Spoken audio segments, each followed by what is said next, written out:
Hello, Hamdan വ്ളോഗ്സിലേക്ക് എല്ലാവർക്കും സ്വാഗതം. എന്താണ് എല്ലാവരുടെയും വിശേഷങ്ങൾ? സുഖമല്ലേ? അൽഹംദുലില്ലാ, ഞാനും ഇവിടെ സുഖമായിട്ടിരിക്കണം കേട്ടോ. അപ്പോൾ നമ്മൾ കഴിഞ്ഞ വീഡിയോയിൽ നമ്മൾ പറഞ്ഞിട്ടുണ്ടായിരുന്നത് നാടൻ കോഴികളെ വളർത്തി ലാഭം ഉണ്ടാക്കാൻ വേണ്ടിയിട്ടുള്ള 5 ടിപ്സുകളായിരുന്നു ഞാൻ നിങ്ങൾക്ക് പറഞ്ഞു തന്നിട്ടുണ്ടായിരുന്നില്ലേ. അപ്പോൾ ഇന്ന് ഞാൻ പറഞ്ഞു തരുന്നത് അവരെ ഈ 5 മിസ്റ്റേക്കുകൾ നിങ്ങൾ ചെയ്തിട്ടുണ്ടെങ്കിൽ കോഴി വളർത്തൽ നഷ്ടം സംഭവിക്കുന്ന 5 കാര്യങ്ങളാണ് ഞാൻ നിങ്ങൾക്ക് ഇന്ന് പറഞ്ഞു തരുന്നത് കേട്ടോ. ബിഗിനേഴ്സ് നിർബന്ധമായിട്ടും കണ്ടിരിക്കേണ്ട വീഡിയോ ആണിത്. അപ്പോൾ ബിഗിനേഴ്സും അല്ലാത്തവരൊക്കെ നിർബന്ധമായിട്ടും കണ്ടിരിക്കണം. കാരണം നമുക്ക് ലാഭം മാത്രമല്ല നമ്മൾ പ്രതീക്ഷിക്കുക, അത് ലാഭത്തിലേക്ക് നമ്മൾ എത്തണം എന്നുണ്ടെങ്കിൽ നമ്മൾ അതിൽ നഷ്ടം വരാതെ നമ്മൾ ശ്രദ്ധിക്കണം. അതിന് വേണ്ടിയിട്ട് ഈ ഒരു 5 കാര്യങ്ങൾ ഞാൻ ഒരു ടിപ്സ് നിങ്ങൾക്ക് പറഞ്ഞുതരാം കേട്ടോ. ഒന്നാമത്തെ കാര്യം എന്താ വെച്ചാൽ ക്രൗഡിങ് എന്ന് ഉദ്ദേശിക്കുന്നത് എന്താണെന്ന് വെച്ചാൽ ഇപ്പോൾ ചെറിയ കൂട്ടിൽ കൂടുതൽ കോഴികളെ വളർത്തുക. അങ്ങനെ വളർത്തിയാൽ തന്നെ നമുക്ക് ഹ്യൂമിഡിറ്റി കൂടുമല്ലോ. ഹ്യൂമിഡിറ്റി കൂടുമ്പോൾ തന്നെ അവർക്ക് എന്തെങ്കിലും അസുഖങ്ങൾ പെട്ടെന്ന് അസുഖം വരും. അതേപോലെ പെട്ടെന്ന് അസുഖം വന്നാൽ ഫാസ്റ്റായിട്ട് അവർക്ക് പടരും. പിന്നെ അവരെ ഗ്രോത്തൊക്കെ സ്ലോ ആയിരിക്കും. അപ്പോൾ ഒരു കോഴിക്ക് ഒരു സ്ക്വയർ ഫീറ്റ് എന്ന നിലയിൽ അത്യാവശ്യം അവർക്ക് കേജ് സിസ്റ്റത്തിൽ വളർത്തുന്നവരാണെന്നുണ്ടെങ്കിൽ അവർക്ക് അത്യാവശ്യം ഒരു ഫ്രീഡം കിട്ടുന്ന രീതിയിലുള്ള കൂട്ടിൽ വേണം അവരെ വളർത്താൻ വേണ്ടിയിട്ട്. അല്ലാതെ നമ്മൾ ഒരു 19 കോഴീനെ കൊണ്ടുപോയിട്ട് ഒരു 10, 20, 25 കോഴീനെ കൊള്ളുന്ന കൂട്ടിൽ കൊണ്ടുപോയിട്ട് നിങ്ങൾ വളർത്തരുത്. നമുക്ക് എങ്ങനെ ഇടുങ്ങി ജീവിക്കുന്ന ഒരു സാഹചര്യം വന്നു കഴിഞ്ഞാൽ അസുഖം പെട്ടെന്ന് വരും ചെയ്യും. അതേപോലെ ഗ്രോത്തൊന്നും അവർക്ക് അങ്ങനെ നല്ലപോലെ ഉണ്ടാവില്ല. അപ്പോൾ നിങ്ങൾ എന്ത് ചെയ്യണം, പകൽ സമയങ്ങളിൽ ഞാൻ കഴിഞ്ഞ വീഡിയോയിൽ പറഞ്ഞ പോലെ തന്നെ നിങ്ങൾക്ക് കിട്ടാവുന്ന സ്ഥലത്ത് അവരെ അഴിച്ചു വിട്ട് വളർത്താൻ വേണ്ടി നിങ്ങൾ നോക്കണം കേട്ടോ. പിന്നെ രണ്ടാമത്തെ ഒരു കാര്യം എന്താണെന്ന് വെച്ചാൽ റോങ് ഫീഡിങ്.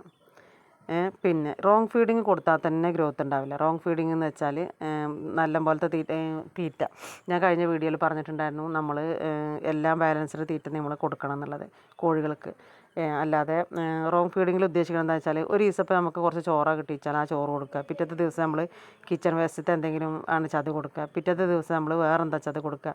അങ്ങനെയല്ല കോഴികൾക്ക് കൊടുക്കേണ്ടത്. കോഴികളുടെ ഫുഡിൽ എനർജി ഉണ്ടായിരിക്കണം, പ്രോട്ടീൻ ഉണ്ടാവണം, വിറ്റാമിൻസ് മിനറൽസ് ഉണ്ടാവണം.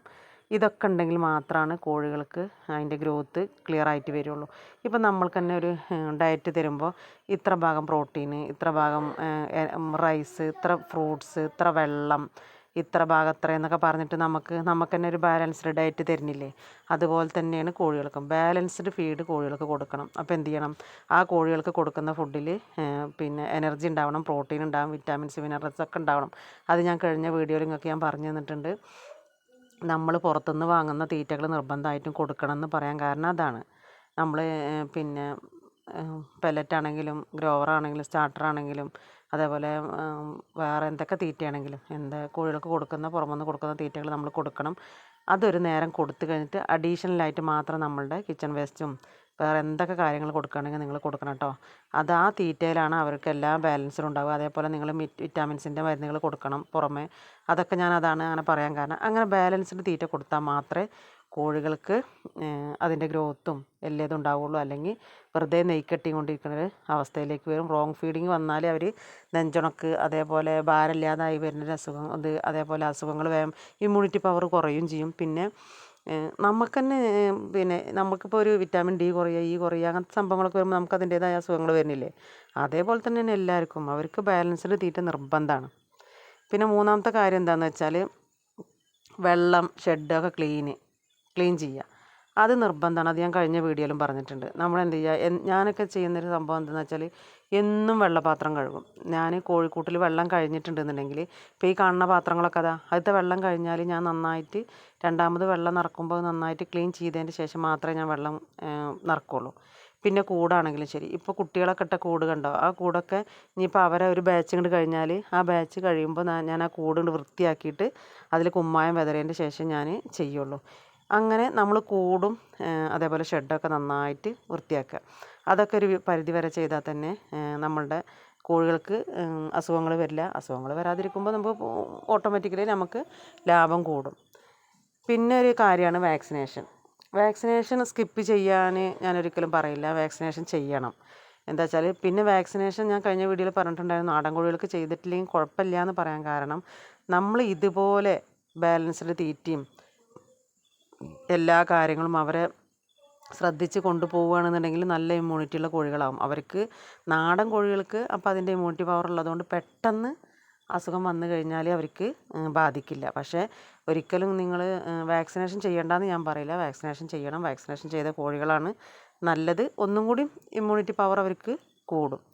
പിന്നൊരു സംഭവമാണ് എന്താണെന്ന് വെച്ചാൽ ഒബ്സർവേഷൻ. എന്താണെന്ന് വെച്ചാൽ നമ്മൾ കോഴികളെ നമ്മൾ പുറത്ത് വിടുന്ന സമയത്തും തീറ്റ കൊടുക്കുന്ന സമയത്ത്, അതേപോലെ നമ്മൾ എന്തെങ്കിലുമൊക്കെ കോഴികളുടെ അടുത്തേക്ക് വരുന്ന സമയത്ത് നമ്മൾ അവരെങ്ങനെ ഒബ്സർവ് ചെയ്തുകൊണ്ടിരിക്കണം. എന്താ ചെയ്യേണ്ടതെന്ന് വെച്ചാൽ ഒരു 5 മിനിറ്റ് 10 മിനിറ്റ് ഞാൻ പറയാറില്ലേ, നമ്മൾ തീറ്റ കൊടുക്കുന്ന സമയത്ത് അവരെങ്ങനെ വാച്ച് ചെയ്യുക. ഏതെങ്കിലും കോഴികൾക്ക് വല്ല അസുഖമുണ്ടോ, വല്ല കുരുപ്പ് പൊന്തിയിട്ടുണ്ടോ, വല്ല കണ്ണിന് കേടുണ്ടോ, അങ്ങനെ എന്തെങ്കിലുമൊക്കെ കണ്ടു കഴിഞ്ഞാൽ പെട്ടെന്ന് ആ കോഴികളെ മാറ്റുക. എന്താണെന്ന് വെച്ചാൽ നമുക്കിപ്പോൾ ഇഷ്ടം പോലെ കോഴികൾ ഇവിടെ നിൽക്കുന്ന സമയത്ത് ഒരാൾക്ക് ആ സംഭവം വന്നിട്ടുള്ളൂ വെച്ചാൽ നമ്മൾ വേഗം ആ കോഴീനെ ക്വാറൻറ്റൈനിലാക്കുക. വേറൊരു കൂട്ടിലേക്കാക്കിയിട്ട് പ്രത്യേക ചികിത്സ കൊടുത്ത് അതിനെ മാറ്റിയെടുക്കുമ്പോൾ എന്താ ഒരു ഗുണം എന്ന് വെച്ചാൽ ഈ കോഴികൾക്ക് ഒരു കോഴിക്ക് വന്നത് അതങ്ങനെ മാറും. ഈ കോഴികൾക്കൊന്നും പകരില്ല. മറ്റേ നമ്മൾ ശ്രദ്ധിക്കാതിരിക്കുമ്പോൾ ഫുള്ള് കോഴികൾക്ക് വന്നതിൻ്റെ ശേഷം നമ്മളത് ശ്രദ്ധിക്കുള്ളൂ. ഞാനൊക്കെ എപ്പോഴും കോഴിക്ക് തീറ്റ ഇട്ട് കൊടുക്കുന്ന സമയത്ത് ഞാൻ അവിടെ ഒരു അരമണിക്കൂറൊക്കെ ഞാൻ നിൽക്കും കേട്ടോ. അരമണിക്കൂറൊക്കെ നിൽക്കുമ്പോൾ അതുപോലെ കൂട് തുറന്ന് വരുമ്പോൾ ഞാൻ കൂട്ടിലേതെങ്കിലും കോഴികൾ കൂട്ടുന്ന് വരാത്തതുണ്ടോ, എന്തെങ്കിലും വയ്യായിക ഉണ്ടോ എന്നൊക്കെ ഞാൻ ശ്രദ്ധിക്കും കേട്ടോ. അങ്ങനെ എനിക്ക് എന്തെങ്കിലും ബുദ്ധിമുട്ട് തോന്നുകയാണ്, ഒരു കോഴിക്ക് ബുദ്ധിമുട്ടുണ്ടെന്ന് തോന്നിക്കഴിഞ്ഞാൽ ഞാൻ വേഗം ആ കോഴീനെ മാറ്റിയിട്ടിട്ട് അതിന് പിന്നെ ഫുഡും മരുന്നും കാര്യങ്ങളൊക്കെ അങ്ങനെ ശ്രദ്ധിക്കാറാണ്. ഇങ്ങനെയൊക്കെ ചെയ്യുമ്പോൾ എന്താ ഒരു ഗുണമെന്ന് വെച്ചാൽ നമുക്ക് പെട്ടെന്ന് അസുഖമുള്ള കോഴികളെ മാറ്റിയിടാനും പറ്റും. ഏതൊക്കെ കോഴികൾക്കാണ് ഇമ്മ്യൂണിറ്റി ഇമ്മ്യൂണിറ്റി കുറവുള്ളത്, ഏതൊക്കെയാണ് തൂങ്ങി നിൽക്കുന്നത്, ഏതൊക്കെയാണ് അസുഖമുള്ളത് ഇല്ലാത്തത് ഒക്കെ നമുക്ക് പറയാൻ പറ്റും. അതേപോലെ ഈ ബാലൻസ്ഡ് തീറ്റ, അതേപോലെ തീറ്റയിൽ ഉള്ള ഇതൊക്കെ വരുമ്പോൾ ബുദ്ധിമുട്ട് വരുമ്പോൾ കോഴികൾക്ക് ഓട്ടോമാറ്റിക്കലി ഇതിൻ്റെയൊക്കെ പ്രശ്നങ്ങൾ വന്ന് തുടങ്ങും. അപ്പോൾ തീറ്റയാണ് മെയിൻ. അതേപോലെ നിങ്ങൾ ഫീഡപ്പിസ്റ്റ് കൊടുക്കുക, കുട്ടികൾക്കായാലും എല്ലാവർക്കും. കോഴികളുടെ ഡൈജഷൻ ശരിയായാൽ തന്നെ ഒരുവിധം എല്ലാ സംഭവങ്ങളും ഓക്കെ ആവും. അപ്പോൾ നിങ്ങൾ എന്ത് ചെയ്യുക, അത് ചെയ്യുക. അതേപോലെ പ്രോപ്പറായിട്ട് നിങ്ങൾ 3 മാസം കൂടുമ്പോൾ ഇളക്കുക. അതേപോലെ ഞാൻ വിറ്റാമിൻ സപ്ലിമെൻറ്റ്സിൻ്റെ മരുന്ന് പറഞ്ഞു തന്നിട്ടുണ്ട്. അതൊക്കെ നിങ്ങൾ ആഴ്ചയിൽ ഒരു ദിവസം കൊടുക്കുക. അതേപോലെ പെല്ലറ്റിൻ്റെ സ്റ്റാർട്ടറിൻ്റെ സമയത്ത് സ്റ്റാർട്ടർ കൊടുക്കുക. ഗ്രോവറിൻ്റെ സമയത്ത് ഗ്രോവർ കൊടുക്കാം. ഞാൻ പറയണത് 5-5.5 മുട്ടയിടുന്ന മാസം വരെ ഗ്രോവർ മാത്രം കൊടുക്കാനല്ല. ഗ്രോവർ ഒരു ക്ലാസ് ഗ്രോവർ നിങ്ങൾ അതിലിടുന്നുണ്ട്, ബാക്കി ഫുഡ് വേസ്റ്റും അതേപോലെ എല്ലാതും അരി ഗോതമ്പ് അങ്ങനത്തെ ഒക്കെ കൊടുക്കുക. പക്ഷേ അതിൻ്റെ കൂട്ടത്തിൽ കുറച്ച് ഗ്രോവർ ഇട്ട് കൊടുക്കണം. കാരണം ആ പ്രായത്തിൽ അവർക്ക് ഗ്രോത്തിന് വേണ്ടത് ഗ്രോവറാണ്. 2-ാം മാസം മുതൽ ഗ്രോവറാണ്. അപ്പോൾ നിങ്ങൾ എന്ത് ചെയ്യുക, ആ സമയത്ത് അങ്ങനെ കൊടുക്കുക. പിന്നെ ഈ കോഴികൾ വലിയ കോഴികളാകുമ്പോൾ നിങ്ങൾ ലെയർ പെല്ലറ്റോ ലെയർ മാഷോ നിർബന്ധമായിട്ട് കൊടുക്കുക. അത് ഏതെങ്കിലും ഒരു നേരം ഒരു ലേശം കൊടുക്കുക.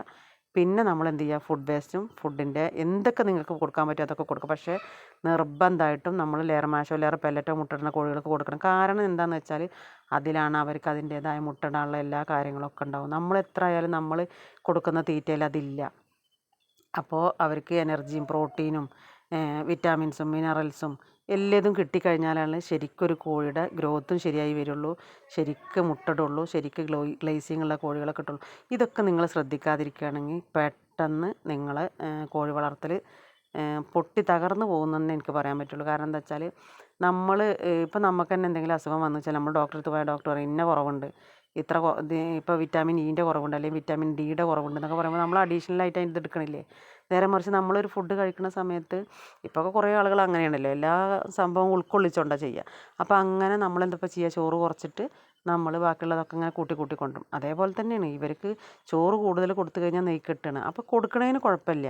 അപ്പോൾ നമ്മൾ ചോറും ഇതൊക്കെ കൊടുക്കുന്ന സമയത്ത് എന്ത് ചെയ്യുക, ഒരാഴ്ചയിൽ നിങ്ങൾ ടെഫ്രോളിൻ എന്തിനാണ്, നമ്മളുടെ നെയ്ക്കെട്ടുന്നതിനാണ്. ടെഫ്രോളിൻ കൊടുക്കുക, ഗ്രോവെക്സ് കൊടുക്കുക, പിന്നെ അതേപോലെ നമ്മളുടെ ജിങ്കോവിറ്റ് കൊടുക്കുക. ഇത് 3ഉം കൊടുത്താൽ തന്നെ അവർക്ക് വിറ്റാമിൻസും ഒരു പ്രശ്നവും അവിടെ വരുന്നില്ല. പിന്നെ നമ്മൾ കൊടുക്കുന്ന ഫുഡ് പാക്കറ്റ് ഫീഡ് കുറച്ച് കൊടുത്തിട്ട് അതും കൊടുക്കുക. പിന്നെ നമ്മളെ വീട്ടിലുള്ള എല്ലാ വേസ്റ്റും കൊടുക്കല്ലേ. അപ്പോൾ എല്ലാത്തിനും കൂടിയിട്ട് അവർക്ക് വേണ്ടതൊക്കെ കിട്ടും. അതേപോലെ പ്രോട്ടീനൊന്നും ഒരു ബുദ്ധിമുട്ടില്ല. അസോള കൊടുക്കുകയാണെന്നുണ്ടെങ്കിൽ നല്ല പ്രോട്ടീൻ കിട്ടും. ഇനി അസോള ഇല്ലാത്ത ആളുകളാണെന്നുണ്ടെങ്കിൽ നിങ്ങളൊരു കാര്യം ചെയ്താൽ മതി, കൊടുക്കുന്ന കൂട്ടത്തിൽ ഒരു ലേശം, ഞാൻ പറഞ്ഞിട്ടുണ്ട് 1 കിലോ തീറ്റയാണ് കൊടുക്കുന്നത് വെച്ചാൽ അതിൽ 100 ഗ്രാം പ്രോട്ടീൻ എന്താണ് പറയുക, നമ്മളെ സ്റ്റാർട്ടർ കൂട്ടി കൊടുത്താൽ മതി. അപ്പോൾ പ്രോട്ടീൻ്റെ ഡെഫിഷ്യൻസി സെറ്റായി കിട്ടും. അങ്ങനെ നമ്മൾ അങ്ങനെ എല്ലാതൊന്ന് ശ്രദ്ധിച്ച്, നമ്മൾ കോഴികളാണെന്ന് വിചാരിച്ച് നമുക്ക് കണ്ണിൽ കണ്ടതൊക്കെ ഇട്ട് കൊടുത്തിട്ട് നമ്മൾ പോണ പാട്ടിൽ പോയാലൊന്നും ശരിയാവില്ല.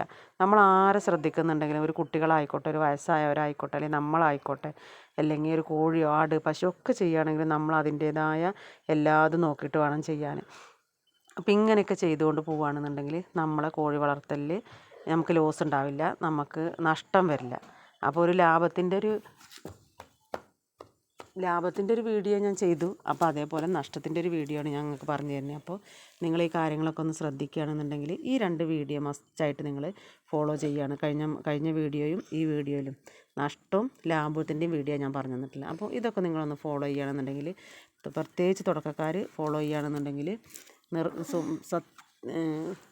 എന്തായാലും നമുക്ക് കോഴി വളർത്തൽ നഷ്ടം പറ്റില്ല, ഒന്നും നമുക്ക് സംഭവിക്കില്ല കേട്ടോ. ഞാനിപ്പോൾ എന്താ വീഡിയോയിൽ ഇങ്ങനെ ഡൗൺ ആയിന്ന് എന്താ അറിയോ, എൻ്റെ മോൻ വന്നിട്ട് ഹംദാൻ വന്നിട്ട് മടിയിൽ വന്നിരിക്കുകയാണ്. അതുകൊണ്ടാണ് ഞാൻ പിന്നെ ഒന്ന് ഇങ്ങനെ ഇതായത് കേട്ടോ. അവൻ ഇതിൽ സംസാരിച്ച് കഴിഞ്ഞാൽ വയലേഷൻ വരുമല്ലോ, അതുകൊണ്ട് അവനോട് മിണ്ടാണ്ടിരിക്കാൻ പറയുകയാണ്. അങ്ങനെ ഈ കാര്യങ്ങളൊക്കെ നിങ്ങളൊന്ന് ശ്രദ്ധിക്കുക. പിന്നെ എല്ലാവരും വീഡിയോയിൽ ഓരോരോ കാര്യങ്ങൾ എന്നോട് മെസ്സേജായിട്ട് ചോദിക്കുന്നുണ്ട്. നിങ്ങൾ എൻ്റെ ആദ്യം മുതലുള്ള വീഡിയോ ഒന്ന് കാണാൻ വേണ്ടി ശ്രദ്ധിക്കുക. ഞാൻ ഓരോ കാര്യത്തിനെ കുറിച്ചിട്ട് നിങ്ങളോട് ഡീറ്റെയിൽഡായിട്ട് ഓരോ വീഡിയോയിൽ പറയുന്നുണ്ട് കേട്ടോ.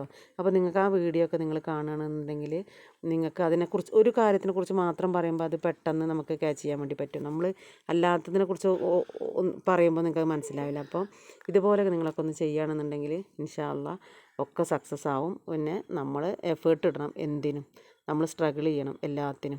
അപ്പോൾ അതിനെന്തായാലും റിസൾട്ട് ഉണ്ടാവും ഇൻഷാ അള്ളാ. ഞാൻ വേറൊരു വീഡിയോ ആയിട്ട് വരുന്നുണ്ട്. എൻ്റെ വീഡിയോ നിങ്ങൾക്ക് ഉപകാരപ്രദമാകുമെന്ന് ഞാൻ വിശ്വസിക്കുകയാണ്. താങ്ക് യു കേട്ടോ. ഇൻഷാ അള്ളാ ഞാൻ വേറൊരു വീഡിയോ ആയിട്ട് വരെ.